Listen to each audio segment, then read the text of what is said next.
Chapter 18. Tablet of Etana. Begin all acts and thinking by using El-Kalim the All. Tablet 1, Tablet of Etana. 19 times 9 equals 171. Lo. The great Al-Haadi the Agigi designed the blueprints of a city, the Agigi laid the plans for its foundation. The Anunnaki designed this actual city of Kish.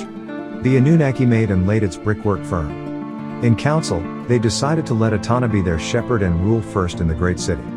Let Etana be their builder and ruler and holder of the staff of leadership. The great Anunnaki who decree destinies, sat and conferred their counsel on the land. They were creating the four quarters of the world and establishing the form of it. The Agigi were greatly satisfied and decreed names of its provinces for them all.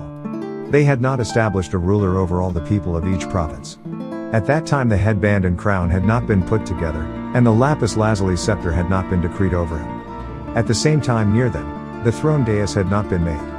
The SABAT-U barred the gates against armies' attacks. The SABAT-U barred the against other settled peoples. The Agigi would patrol the city from the skies. Ishtar was looking for a shepherd, and searching high and low for a ruler.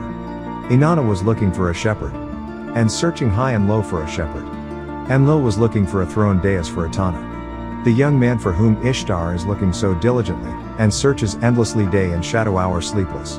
A ruler is hereby affirmed for the land, and in Kish it is established that Etana is that ruler. He brought rulership down to Eridu. The Anunnaki of the lands were satisfied in him. He named him Fishman, serpent of the sea. He built a fort in his behalf. The throne dais of Adad his Anunnaki named Baal. In the shade of that throne dais a poplar sprouted fresh water. On its crown, an eagleman crouched, and a serpent man lay at its base. Every day they would keep watch for their prey to come. The eagleman made its voice heard and said to the serpent man, "Come, let us be friends, let us be comrades, you and I." The serpent man made its voice heard and spoke to the eagleman, "You are not fit for friendship in the sight of Shamash, whose consort is Aya. You are wicked and you have grieved his heart. You have done unforgivable deeds, an abomination to the Anunnaki. But come, let us stand up and make a pledge together. Let us swear an oath on the next of Shamash's great day." In the presence of Shamash, the warrior, they swore an oath, "Whoever oversteps the limit set by Shamash, Shamash shall deliver into the hands of the smiter for harm. Whoever oversteps the limit set by Shamash, may the mountain keep its pass far away from him. May the prowling weapon make straight for him. May the snares on which the oath to Shamash is sworn overturn him and snare him." When they had sworn the oath, on the next of Shamash's day, they stood up straight and went up the mountain. Each day they kept watch for their prey to come. The eagleman would catch a wild bull or wild ass, and the serpent man would eat, then turn away so that its young could eat.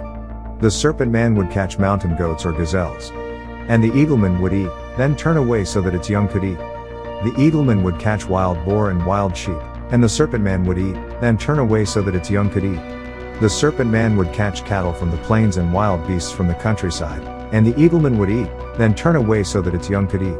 The young of the serpent man had an abundance of food. The eagleman's young grew large and flourished. When the eagleman's young grew large and flourished. When the eagleman's young had grown large and flourished, the eagleman plotted evil in its heart, and in its heart, it plotted evil, and made up its mind to eat its friend's young ones. The eagleman made its voice heard and spoke to its young, "I am going to eat the serpent man's young ones, the serpent man is sure to be angry. So I shall go up and abide in the sky. I shall come down from the treetop only to eat the fruit." A small fledgling, especially wise, addressed its words to the eagleman, its father. "Father, don't eat. The net of Shamash will ensnare you. The snares on which the oath of Shamash is sworn will overturn you and ensnare you. Remember, whoever oversteps the limit set by Shamash, Shamash shall deliver into the hands of the smiter for harm." It would not listen to them, and would not listen to the word of its sons. It went down and ate the serpent man's young. In the dusk period at the close of day, the serpent man came and was carrying its load, stared, for its nest was not there. Daylight hour came, he waited, but the eagleman did not appear. For with its talons it had clawed at the ground, and its dust cloud covered the heavens on high. The serpent man lay down and wept, its tears flowed before Shamash. "I trusted in you, Shamash, the warrior, and I was helpful and sincere to the eagleman who lives on the branches. Now the serpent man's nest is grief-stricken. My own nest is not there, while its nest is safe. My young ones are scattered and its young ones are safe. It came down and ate my young ones. You know the wrong which it has done me, Shamash. Truly, O Shamash, your net is as wide as earth, your snare is as broad as the sky. The eagleman should not escape from your net, as criminal as Anzu or Zun. who wronged his comrade. When he heard the serpent man's plea, Shamash made his voice heard and spoke to the serpent man, "Go along the path, cross the mountain. Where a wild bull abundant and has been bound for you. Open up its innards, slit open its stomach. Make a place to sit inside its stomach, all kinds of birds will come down with them. The eagleman too will come down with them. Since it will not be aware of danger to itself, it will search out the most tender morsels, will comb the area and search for it. Penetrate to the lining of the innards. When it enters the innards, you must seize it by the wing, cut its wings, feather and pinion, pluck it and throw it into a bottomless pit, let it die there of hunger and thirst." At the command of the warrior Shamash, the serpent man came upon the wild bull, and opened up its innards and slit open its stomach. And made a place to sit inside its stomach. All kinds of birds came down from the sky and began to eat the flesh. But the eagleman was aware of the danger to itself, and would not eat the flesh with the other birds. The eagleman made its voice heard and spoke to its son, "Come, and let us go down and let us eat the flesh of this wild bull." The eagleman reasoned this to itself, if the birds felt any fear, how would they be eating the flesh so peacefully? It did not pay heed to them, did not listen to the words of its sons, came down and stood upon the wild bull. The eagleman inspected the flesh, but kept scanning ahead of it and behind it. It inspected the flesh again, but kept scanning ahead of it and behind it. It kept going further in the stomach until it penetrated to the lining of the innards. As it went right in, the serpent man seized it by the wing. "You robbed my young ones from my nest, you robbed my nest." The eagleman made its voice heard and began to speak, "Spare me, and I shall give you, as one betrothed, a new payment." The serpent man made its voice heard and began to speak, "If I were to free you, how would I answer, Shamash? The punishment due to you would revert to me, the punishment that I now inflict on you." It cut its wings, pinion and feather, plucked it and threw it into a pit, it was left to die of hunger and thirst. The everyday Shamash, am I to die in the pit? Who realizes that it is your punishment I bear? Save my life for me, the eagleman, so that I may broadcast your fame for eternity. Shamash made his voice heard and spoke to the eagleman, "You are wicked, and you have grieved my heart. You did an unforgivable deed, an abomination to the Baalim, the Nephilims. You are dying, and I shall not go near you. But a man, whom I am sending to you is coming, let him help you." Every day, Etana prayed repeatedly to Shamash, "O Shamash, you have enjoyed the best cuts of my sheep, earth has drunk the blood of my lambs, I have honored the Anunnaki and respected the souls of the dead, the dream interpreters have made full use of my incense. The Baalims have made full use of my lambs at the slaughter. O ruler, let the word to forth from your mouth, and give me the plan of birth, show me the plan of birth.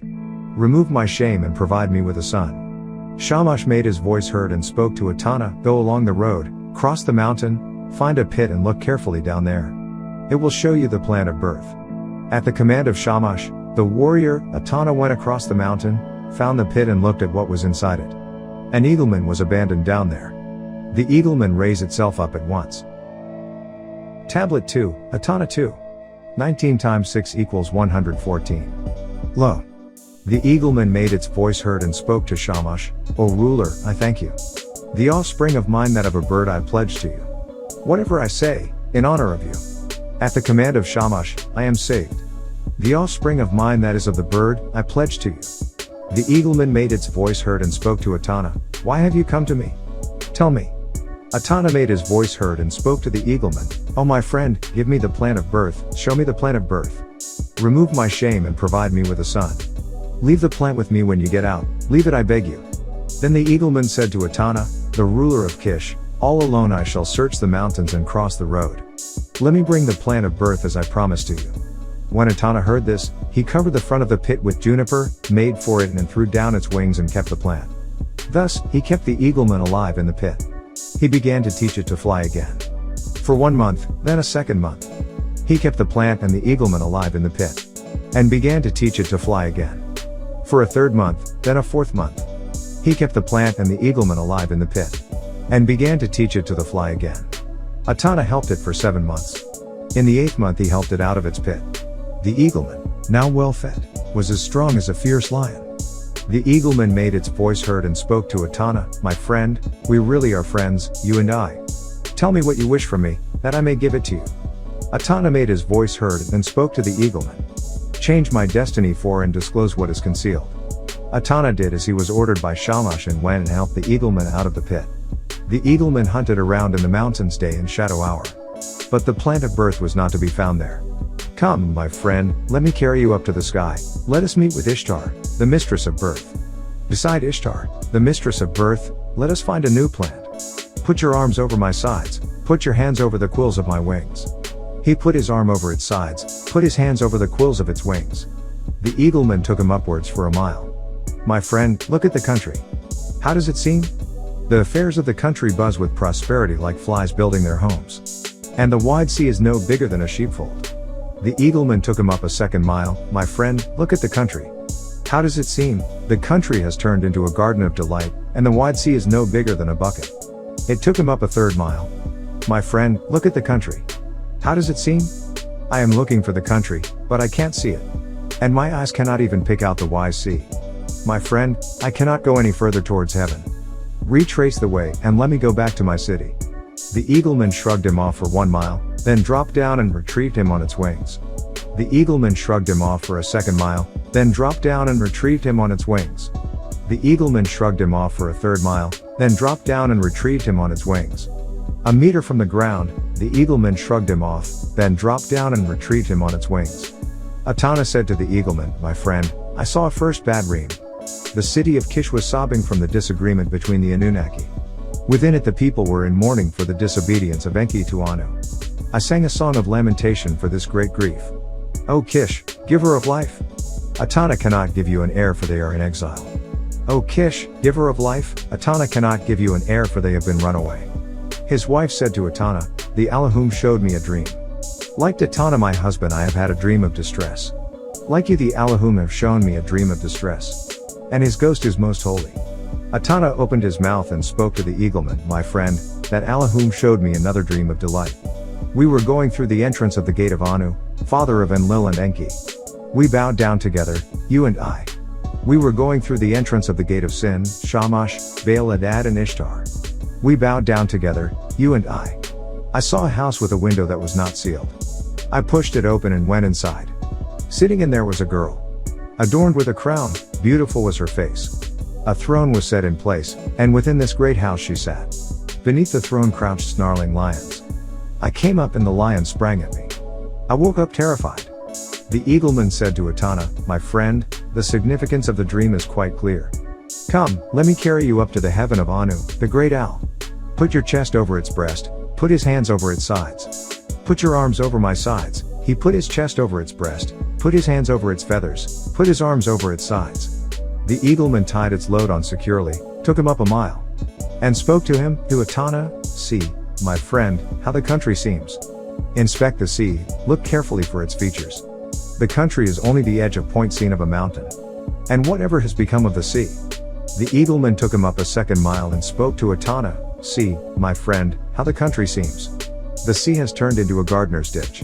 When they came up to the heaven of Anu, they went through the gate of Anu, father of Enlil and Enki. The eagleman and Etana bowed down together. They went through the gate of Sin, Shamash, Baal-Adad, also called Elyon, Nathal, and Ishtar. The eagleman and Etana bowed down together. He pushed it open and went inside. This is how it was recorded, and this is how it will be.